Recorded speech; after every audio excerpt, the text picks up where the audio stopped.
Hello, sinners and saints. Today we're going to discuss the Darley Router. I think it's Router um,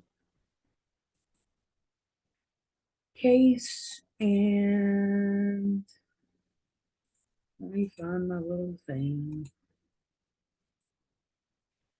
And it's pretty bad. It's 26 years old. It's obviously a crazy case. Um, and some of the serious YouTubers or true crime people still discuss it today, especially enthusiasts about true crime. Um, and then some have not even heard of the details that we're going to discuss today. So let's jump right in. Some of the details are controversial on both sides, and this has very hot opinions. So we're going to go over all of it. Now, guys, there is so much information on this case available, so the video will be consolidated as best as I can, but there is a lot to go over, and as always, please do your own research, and whether you have already researched this in the past and you're familiar with this case, and now you will never, or now you've never heard of it, and you're hearing of it for the first time, please comment below your thoughts. There is also a group, I don't remember the name of the group, but it's two detectives. I think they're retired and they're looking into it. They don't think that she's guilty. And I'll tell you right now, after I looked at this case, I don't know. I really don't know. I would have to see definitely more police evidence, more court evidence. I would have to see, what's going on here.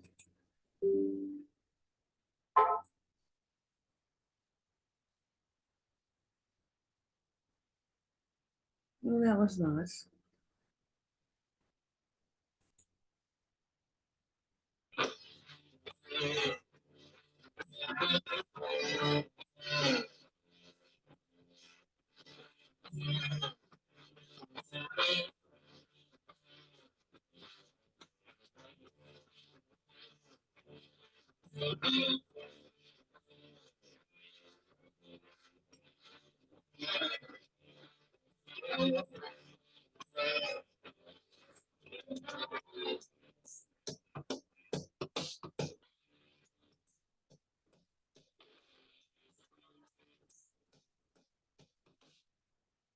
I was wondering when it was going to stop. Damn. Okay, this is the house that they had moved into. Um, Dolly Reuter was born on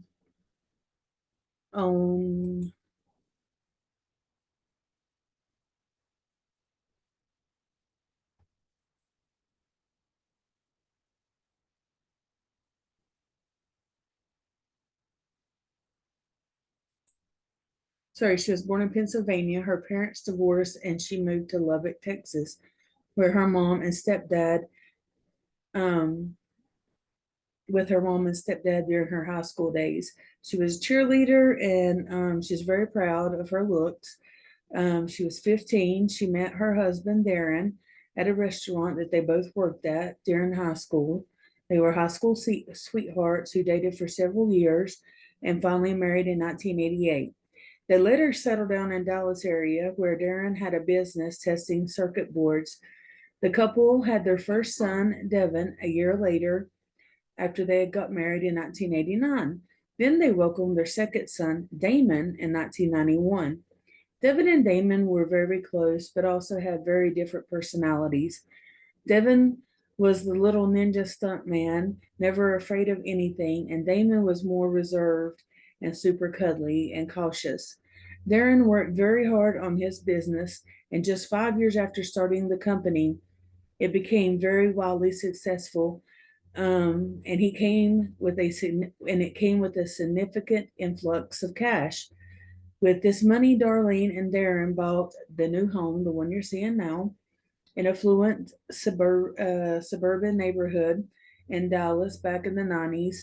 And Rolette, Rolette, I think it's Rolette, Texas. We're going to say Dallas. Now, Devin and Damon thought that the house looked like the one off of Home Alone, and they used to pretend that it was. This was their dream home, and they spared no expense making it exactly how they wanted. They added new marble countertops, $12,000 drapes, and living room with $600 fountain for their yard and a $9,000 redwood spa. Remember, these were the prices in the 90s, so this was no big deal to them and a lot of money to shell out. I mean, let's talk about inflation for a second. It would be a lot more money for those exact things, exact same things today, but they knew that they could afford it. And with the influx of the cash that Darren was bringing in, why not do what they wanted to make them happy? Um, Darlie was like a bleach blonde trophy wife,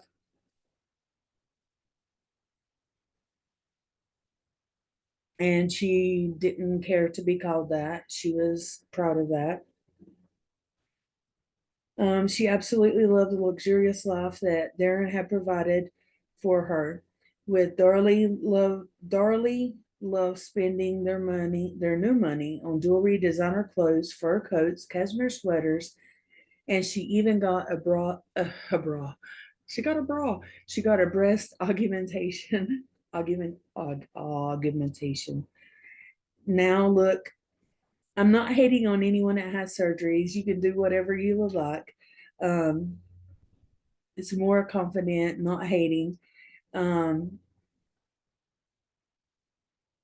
and just kind of going over the things that she had done, and some things seem more superficial, than let's take a trip with our children or, something like that. But they did spoil the boys. They had the latest and the greatest new toys and items, clothes, had the newest of cars. They had a new boat, the works. Although Darlie and Darren were known for flaunting their wealth, they was also very generous, well liked through the neighborhood, and had a good reputation of being kind. They considered Darlie like the house wife that would bake cookies and bring them over to the neighbors and stuff. And they look like the perfect traditional lovely mother and father. And as cliche as that sounds, it was all true.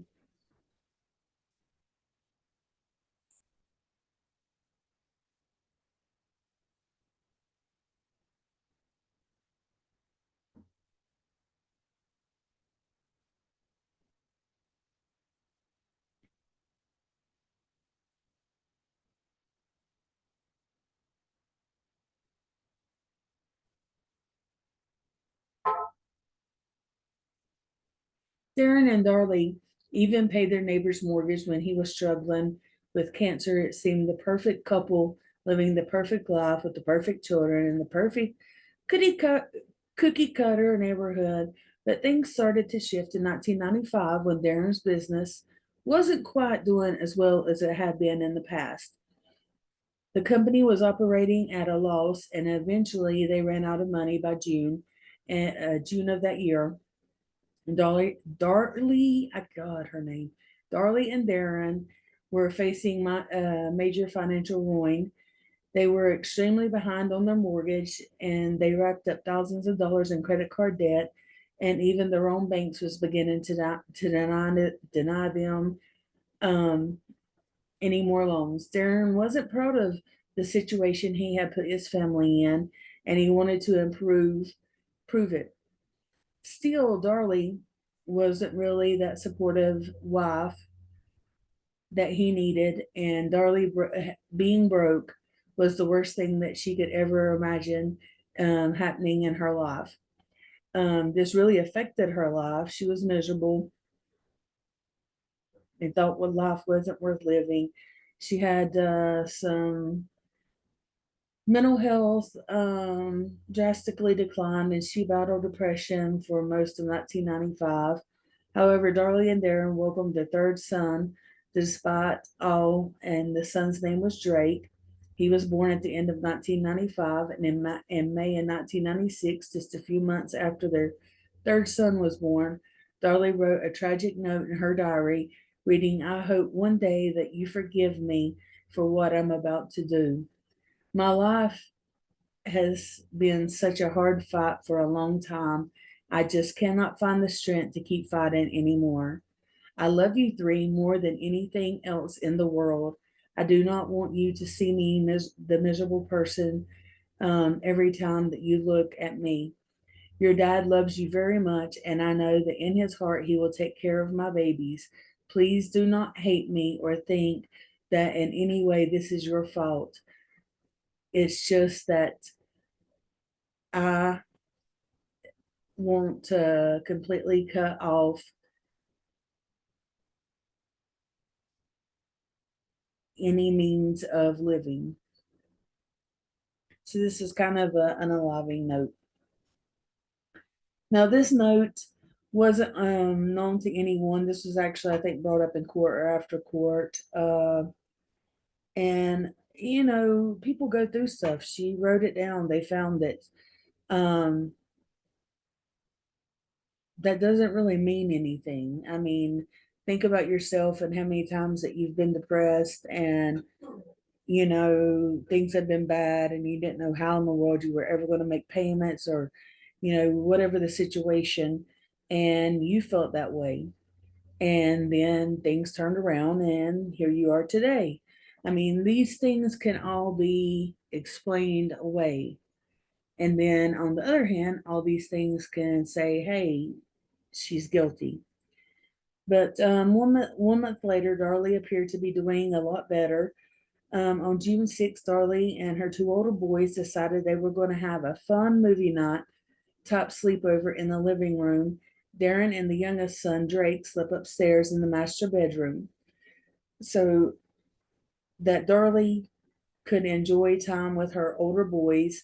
The boys set up a little pallet in the floor in the living room. Darlie settled down on the couch. Eventually, Darlie, Damon, and forgive me, everybody's name starts with a D in this. Darlie, Damon, and Devin drifted off to sleep in their living room during the sleepover. And then it's going through the 911 call. I'm not going to read it. She talks about in the 911 call touching the knife and the fingerprints. Um, I don't know. I don't know what to think about the 911 call. Again, it could go both ways.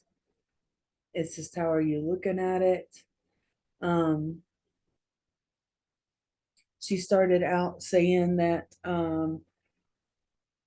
Damon, I think it was, touched her shoulder, woke her up. They were stabbed. She was cut. All these things. And then she changed it to the killer was standing over and cut her and woke her up. And just honestly, it was kind of superficial cuts, but they were still deep. The one actually on her neck was almost one that could have killed her. So that, I mean, it really goes both ways. I would need to see more evidence of what's going on. I mean, how do you get your arm?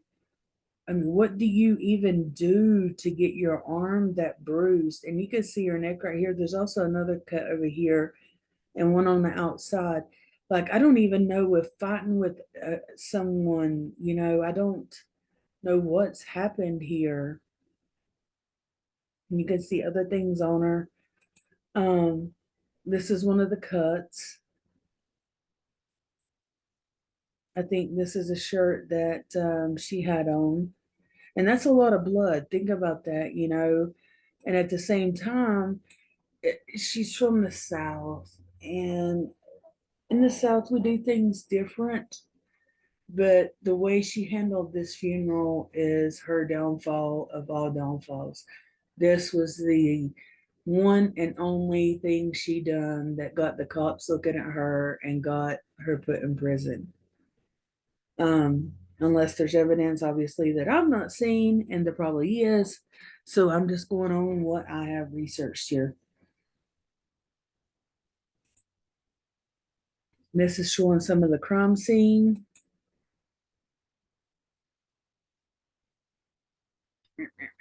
There should be another one pop up, but they would have had to come through the garage, through the kitchen. They come around this way, the boys, then her. I don't know. I don't know. More of the crime scene.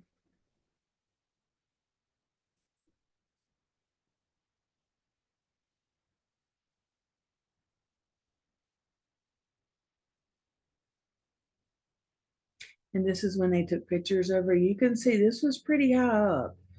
I mean,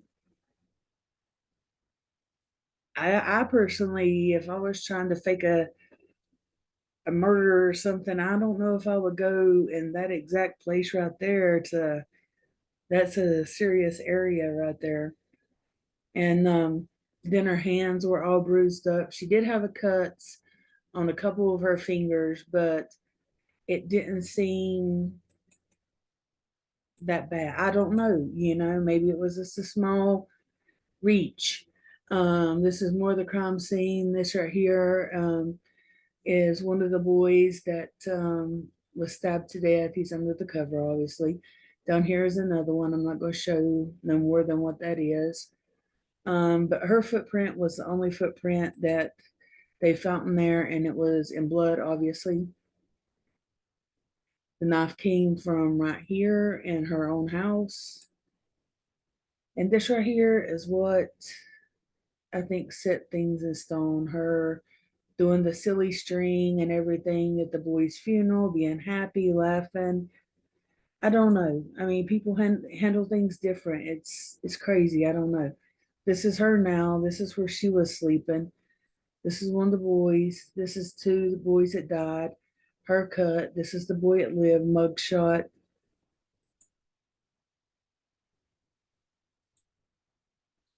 More pictures of the house. This is more of a floor plan of how possibly they had got in. If it'll load.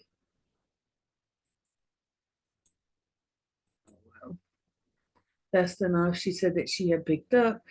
And the comment was made, now you can't get DNA off of it. Oddly enough, her DNA was the only one found on it.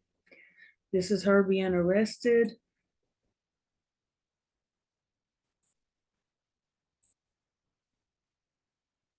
My internet worked fairly well until I start trying to record something. And then it says,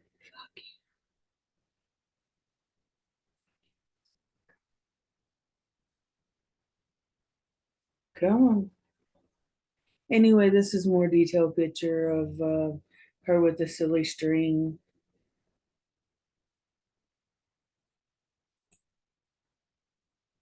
Of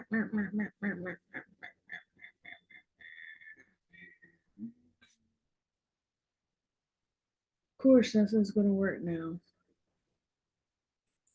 And that's pretty much it.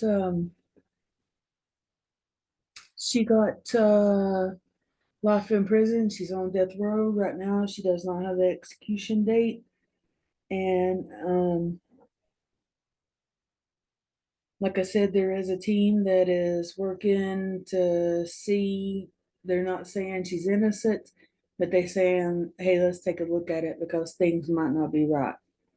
And I'm going to look more into that. There might be an update. I always wanted to do updates, but yeah, no, I haven't got to that yet. But I've got like 100 and some videos, and then 16 of them are privatized, so over 200 videos. So if you want an update, you can go check it out yourself. Not to be a smart ass, but um, and the little boy is grown up. The dad, he's I think he's mentally obviously mentally, been disturbed by it. I'm not saying he's mentally ill or nothing, but because you can tell by the way he acts that I don't know. He just shows signs of that, and who wouldn't? Um, but I don't know if she's guilty or not.